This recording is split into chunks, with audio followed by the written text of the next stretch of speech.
اعوذ باللہ من الشیطان الرجیم، بسم اللہ الرحمن الرحیم۔ السلام علیکم ورحمۃ اللہ وبرکاتہ۔ چینل پر خوش آمدید کہتا ہوں۔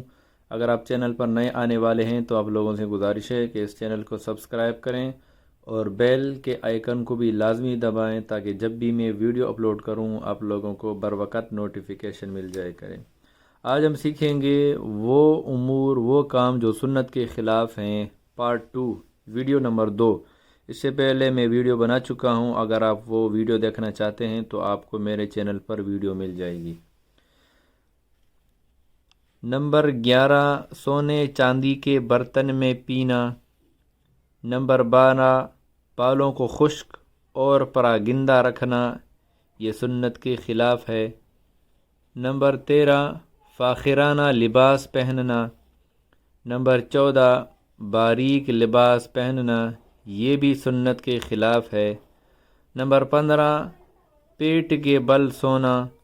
نمبر 16، مکان میں تنہا سونا۔ نمبر 17، خطرہ کی جگہ سونا، مثلا منڈیر کی چھت پر سونا۔ نمبر 18، آلودہ ہاتھوں کو دھوئے بغیر کھانا کھانا۔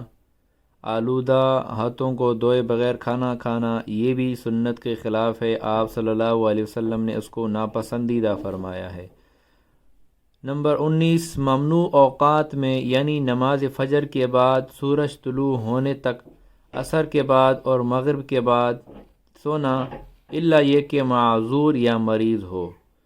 اگر کوئی انسان معذور ہو، مریض ہو تو سو سکتا ہے، وگرنہ اگر کوئی عذر نہ ہو اور خواہ مخواہ فجر نماز کے بعد مسلمان سو رہا ہے یا عصر کی نماز کے بعد یا مغرب کی نماز کے بعد سو رہا ہے تو یہ کام ناپسندیدہ ہے۔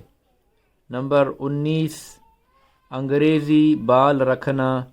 انگریزی بال رکھنا یہ بھی سنت کے خلاف ہے، آپ صلی اللہ علیہ وسلم نے اس کو ناپسندیدہ فرمایا ہے، بلکہ آپ صلی اللہ علیہ وسلم یا تو لمبے بال رکھا کرتے تھے، اگر لمبے نہ ہوتے تھے تو چاروں طرف سے آپ صلی اللہ علیہ وسلم کے بال سیدھے ہوتے تھے، برابر ہوتے تھے، آگے سے بھی، دائیں سے بھی، بائیں سے بھی اور اوپر سے، کیونکہ دوسری حدیث پاک میں آتا ہے کہ آپ صلی اللہ علیہ وسلم نے قضا سے منع فرمایا۔ قضا کس کو کہتے ہیں؟